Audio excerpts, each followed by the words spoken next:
everybody, and welcome back to the Girly Girl Bookworm. So today for you, I have my first half of October wrap up, and guys, I am back. I feel like my reading is back on track. I'm back to having like 3 books going at once, and I am so here for it. I'm so excited that my reading has kicked back in.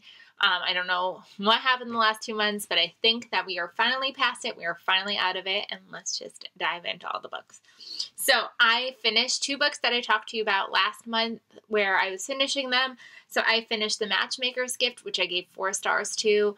This is about a family where there's matchmaking in the family. So we're following 2 perspectives. We're following a past perspective. And, well, actually, they're technically both in the past because one, it starts in like 1912 or 1902. It starts in like the early 1900s, and then the other one is in 1994.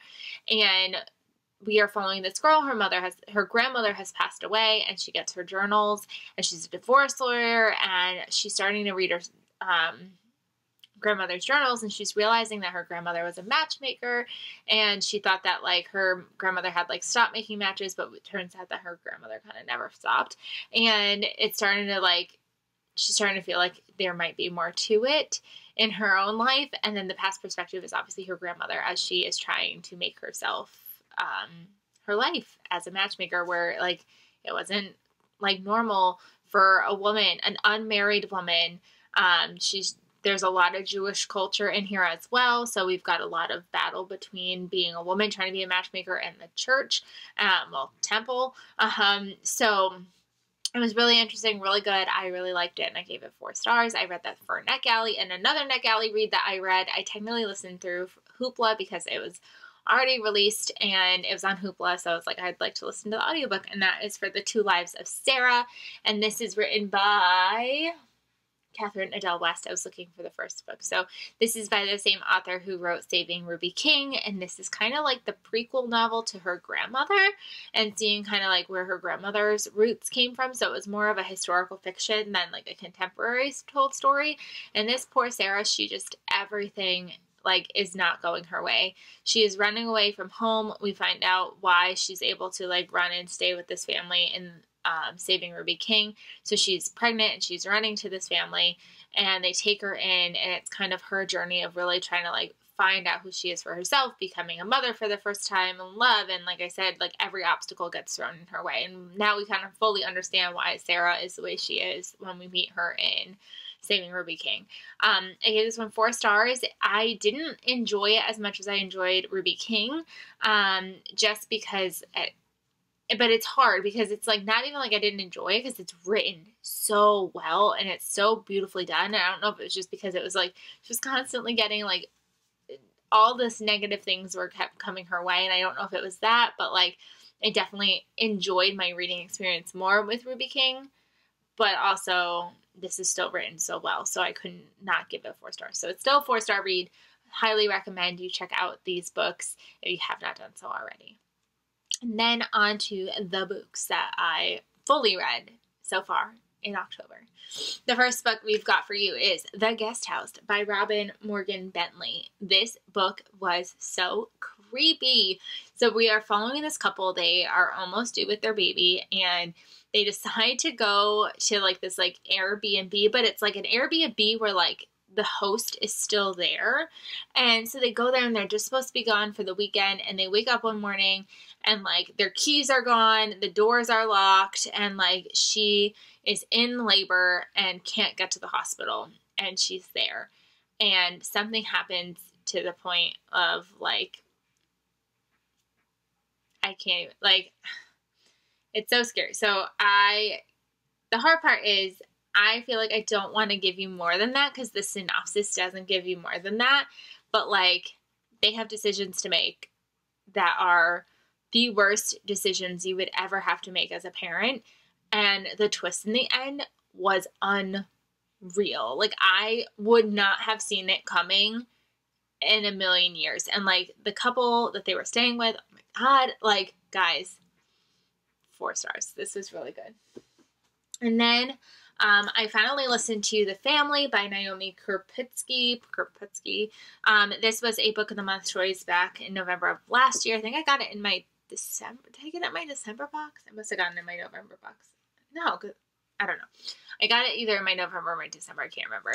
And this is about two friends who are kind of in mob families, and it's kind of like them as their friendship like develops through the years. So like them as children all the way up till like womanhood.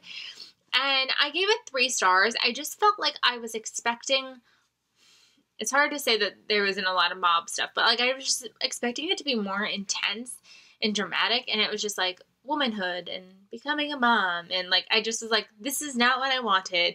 Like they were still teenagers, almost at like, I think I was like, I texted Kendra because she was the one who like, she DNF'd this one, and I forgot where I was, but I was like at like 30% or something like that, and like they were still teenagers, and I was like, come on, I want adulthood. Like I don't know, I just wanted more from it. Like it wasn't bad by any means. It was not a bad book. The beginning I was confused, like because it just kept jumping from character to character and I was confused. But once we finally like settled on the girls, I was totally invested, but I just wanted something more from it. So 3 stars. Not a bad book, just not what I wanted. Now get this.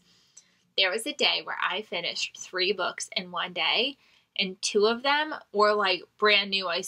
Like if you like, it was like in a 24-hour span. So I should say not one day I finished the 3, but like I had in a 24-hour span, I essentially finished 3 books in one day. It was wild. And 2 of them were like start to finish like physical books, which is like not what's been happening. So I was like through the roof excited. So I finished In the Shadow Garden by Liz Parker. This is the one that like I had started like the night before. So like I must have started this at like 8 o'clock, and then by like noon the next day I was done, if that makes sense. This one is about this town. There are kind of like these 2 like rival families. They don't get along. This one family is kind of like the witches of the town, where they have people like come to them and they like do tea readings, and they can take the pain of others and then like put it in their garden and like do things with it. So like they are more like pain management. Like they can't take everything, like all pain, but they can take like whatever that pain is bothering you that day. Like this one woman comes back, she's like, I was triggered again, like come back and take my pain. And then the other family has this distillery from this corn that like they had given to them. And for some reason, like this whiskey, like whenever they have this like harvesting every year where people come and they take a shot of whiskey and they can forget a memory. Oddly enough, it's like years later, and like there's like a summer where like instead of one memory, the town doesn't remember this entire summer. But now things are starting to, it's like 20 years later, and like things are like that summer is starting to like come back to like not haunt them, but you know, like bite them in the butt, you know what I mean? Like the patriarch of the distillery dies, and it just kind of unravels all these things. I gave this 5 stars. If you remember when I hauled this, I was like, I pre-ordered this and I don't remember why. I don't even care. I don't even care that I don't remember why I like pre-ordered this, because I ended up giving this one 5 stars. It was just like such a good time and so fun and just so interesting to see where this mystery was going to like play out, and like see this magic, and like this, like there's like a slight romance in here too, and just like family, and just it was really interesting and really good. So I gave this one 5 stars. And then I also finished that same day. Like I literally finished that, ran upstairs, grabbed another book, and I don't know what it was. Like last weekend I was just like on a roll. Like it was my birthday weekend. We had so much fun doing like birthday things and family things and cleaning the house, and I still got time to read. It was like the best 3-day weekend I've had in so long. Okay, besides that, but then I picked this up, and this is Next of Kin by Kia Abdullah, and this was sent to me by HarperCollins. This came out at the end of September, and this was really good as well. So this is about like this family, this woman and this man, they're married, and like this woman has a sister that they're really close with. And one day, like, and the couple that we are mainly following, like they've struggled to get pregnant for a very long time. And like they kind of are seen to like have it all. She's got the CEO, she's got everything besides having a baby. and this other sister who's kind of like struggling and always relying on this sister. She has a child, and one day the father is like, hey, I have to go on a business call. Can you please take our son to preschool? And she's like, sure. And then she is like at work, and she gets this phone call saying, hey, where's my child? The nursery school is saying he's not there. So she freaks out, runs downstairs, and finds him dead in the back of her car, which is like so tragic and so awful. And then it kind of really looks at the trial of like, was this purposeful? Was it negligent? Like, they basically are saying that she murdered this child, and she is on trial for the murder of this child. And what does that do to a family dynamic? What does that do for your marriage? What does that do for yourself, your career, everything? Her entire life spirals. And this was also really good. And I also gave this one 4 stars. So it was like a 5 and a 4-star day. And then I ended on a 3-star, which is sad. But I finally finished Blackmail and Babinka by Mia Manis. I can't even say her name all of a sudden. I don't want to butcher it. But it's the 3rd book in the Arsenic and Adobo series. I was kindly sent this through Netgalley and the publisher. And I was really excited for it. But unfortunately, like, I really loved Arsenic Adobo. I gave it 5 stars. And then the last book I kind of gave 4. And like this one is a 3. And it's just like, it's sad because like, not necessarily like anything wrong with it, but like every time I picked it up, it put me to sleep. Every time. And I have no idea why, because we're following our main character still and her family. And she is finally getting her business like up and running, and her long lost cousin, who basically like was the troublemaker and ran away from home years prior, he's back. He's with 2 friends, and they're trying to upstart this winery. And one night they're at this kind of like dinner party with like their investor, and their investor's fiance dies. And now there's like looks of, was it the winery? Was it what happened? So of course she gets involved, and her cousin's involved, and I just felt like there were so many characters. Like, the hard part is, like, with the family, like, the family's already massive. And then there was, like, no real, like, reminder of, like, hey, this is the guy she's dating. This is how this person's connected. Like, I felt like there was no real reminder, and I was kind of like, wait a minute, who are you? Are you a suspect? Or are you just somebody here for now? Like, I was, like, losing track of who people were. And it just felt very, like, dense. I will say that I did predict part of the ending pretty early on. Something happened, and I picked up on it immediately and went, yep, that person's definitely one of the people who did it. And I was right with that part. So it was a little predictable, but it was just a little overwhelming. Will I continue the series? I don't know. It was originally supposed to be a 3-book series, and now it's going to be a 6-book series. And I wish I was going to say that I would continue, but I don't know. It just stinks because I love the small community. I love this one. This one, like, with the fact that this one takes place during Christmas time. Like, the vibe was all right. Just something just, like, wasn't working for me. So, unfortunately, I gave this one 3 stars. And then, to continue on the 3-star route, like, I started the month, like, really good with lots of 4 and 5 stars. And then by the end, I started to crumble. But I think it's because I started reading a lot of books that were, like, out of my comfort zone, and for the wrong way. So I was reading on audio The Death of Jane Lawrence by Caitlin Starling. This was kindly sent to me by Jen from Reading with Pugs, and for my birthday last year. And I remember getting it and being like, this book looks so out of my comfort zone. And so, like, I kind of kept putting it off. I was like, one day I'll get to it. I promise I'll get to it one day. And then I decided to put myself on hold for the audiobook, and it finally came through, which I was like, perfect in time for Halloween. And this was also on my, like, highest and lowest rated books video that I talked about. And this one is about Jane. And Jane is an orphan, and she decides to kind of like propose a deal with this local doctor to get married, and he's like, cool, I'll marry you, you just can't come to my house at night, you have to promise me that you'll go somewhere else. And she agrees.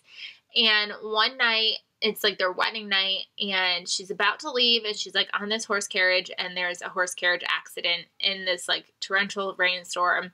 And so she goes back to the house, and her husband is not the man she thought he was.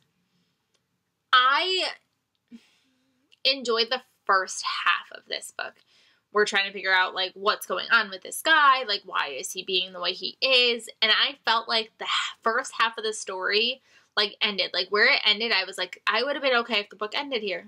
It would have been okay if the book ended here. Like, it felt very, like, final. But then the book continued. And it went in a direction that I was so confused. And I couldn't tell if I was confused because the book was confusing or if it was so confusing because Jane herself was also very confused. So the first half was very different from the second half. And I don't even know if I could tell you, like, what happened in the second half. Like, it was so confusing with, like, are you dead? Are you not dead? Are you dead? Are you not dead? Are you dead? Are you not? There was lots of, like, confusion of, like, who was dead and who wasn't dead. And it was just so confusing, and there's magic involved, and it was overwhelming. So I ended up giving it 3 stars because I did like the first half, just the second half lost me. So I'm sorry, Jen. I wanted to like it. I thought maybe you knew something I didn't, and unfortunately it wasn't for me. Then I also picked up Such Sharp Teeth by Rachel Harrison. This one I'm reading for the Novel Cult Book Club over on Instagram with Janelle and Devin. And this is their book club for this month. And I knew by seeing the cover, I was like, I don't know if it's going to be for me. But I was like, you never know. You never know. And I like already flubbed the last 2 months. Last month, I came 60 pages shy of actually making it to the live show. The month before, I got the date wrong. So I have been flubbing like crazy. So I was determined to get it and read it quickly. So I was going to be ready for the live show. And this just was so out of my comfort zone. And I think, like, there's so many 4- and 5-star reviews for this one. But it just, like, wasn't for me. It's about a woman who is coming back to this town that she does not want to be in. But her sister's pregnant. So she's coming to be with her sister because her sister's boyfriend has, like, fled the house. So she's like, I'm going to come help take care of you with the end of your pregnancy. And while she's there, one night she gets bit by a werewolf. And now she is turning into a werewolf. There's also romance in here. And I feel like the people who had a good time with it, because they were having so much fun with it, they missed things that I felt like were either glazed over or plot holes or like insta-lovey. And like they missed like the flawedness to this book because they were having so much fun with it. But because I wasn't having fun with it, all the flaws just like highlighted themselves for me. Like it felt very insta-lovey.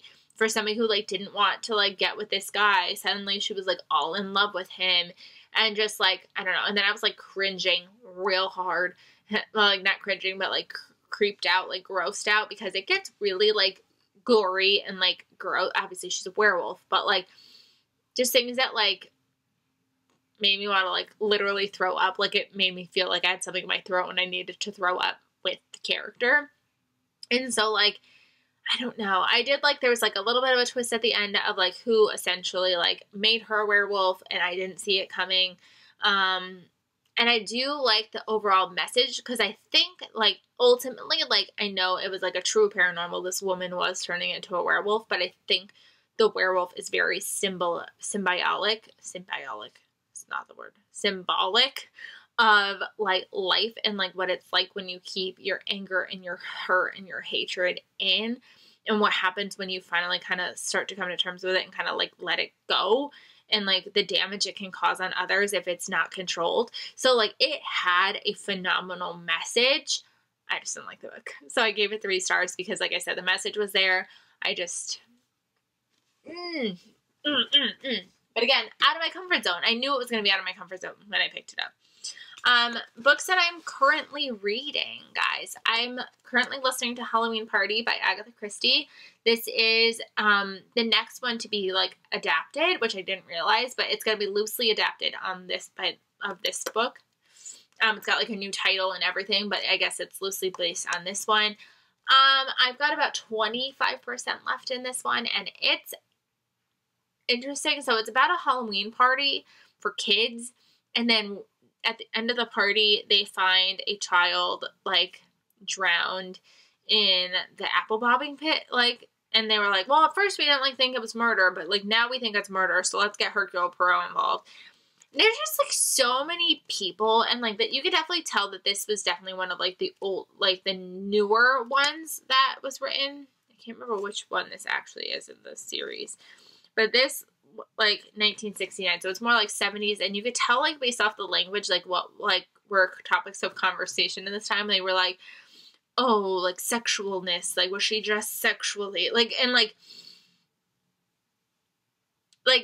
there was like there's lots of conversation that you could tell were like conversations of the time, and that's taking me out of it. There's also so many people involved, and I can't keep anybody straight either. Like, this is another one where like I'm like, I wish there was like a list. Oh, there's a cast of characters right here that I'm also not listening. I'm listening to this. So 1, 2, 3, 4, 5, 6, 7, 8, 9, 10, 11, 12, 13, 14, 15, 16, 17, 18, 19, 20, 21, 22, 23, 24, 25. So 25 people. And like, there's like 3 people with the last name of Reynolds. Like 4 people, no, I'm sorry, 4 people with the last name Reynolds. So like, it's just like, there's a lot of trying to keep people straight.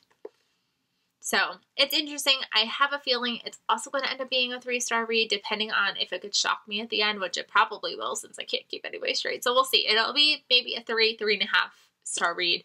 It's not terrible. It's just, it's not my favorite. You know, I have my favorites. This one's just not going to be it. On Kindle, I have started Cider Mill Coven by Vanessa Abigail Lambert. I am not very far in here at all. This is one that I like try to pick up when I feel like I can't sleep, but then the second I pick it up, suddenly I can go to sleep. So hopefully I will pick this one up during the daytime at some point. This is on Kindle Unlimited, which is so cool because this is a Connecticut author. So if you're looking to support Connecticut at all, this is on Kindle Unlimited. And I could not really tell you too much about it quite yet, because I am not very far in. Like, I'm like maybe a chapter in, so I can't tell you much, but currently reading this one. I did have this one borrowed from the library, Olga Tries Dreaming, and I made it to page 106, and I'm quite bored. So I may DNF this one. I asked on Instagram, hey, should I DNF it or keep going? Does it get any better? And 6 people said DNF it. 1 person said to keep reading it. And the person who told me to keep reading it was my husband because he was being snarky. So that doesn't give me high hopes that it's going to get any better. But it's book of the month, so I feel like I want to. But also, you let me know. Because I remember when it first came out, I saw some really great things about it. So I'm a little bummed that I'm bored. But we're following Olga, who is a wedding planner, and her brother, who is like a congressman, and like we're getting interspersed letters of her mother, who kind of basically abandoned them. And it's very much a character story. There's not much plot, to be honest, going on right now. Olga just keeps having like sex with this guy who is like her client's dad, and just like it's real weird, and I'm not into it. So I might DNF it. My borrow for the Kindle book expired, so I would have to physically read it, and I don't know if I feel like that. So we'll see. And then I never repicked this one up yet. Still, this is Impossible Us. I am 150 pages in, and I haven't repicked it back up. So I'm not taking that as a good sign. So we'll see what ends up happening. But I have not repicked this one back up. So yes, that is what I've read. So like I've had some really great highs and some really low lows, but you know what? I'm reading again, and that's all that matters. So I hope you guys enjoyed. Let me know if you've read any of these down below, and I will see you guys in my next video. Bye, everybody.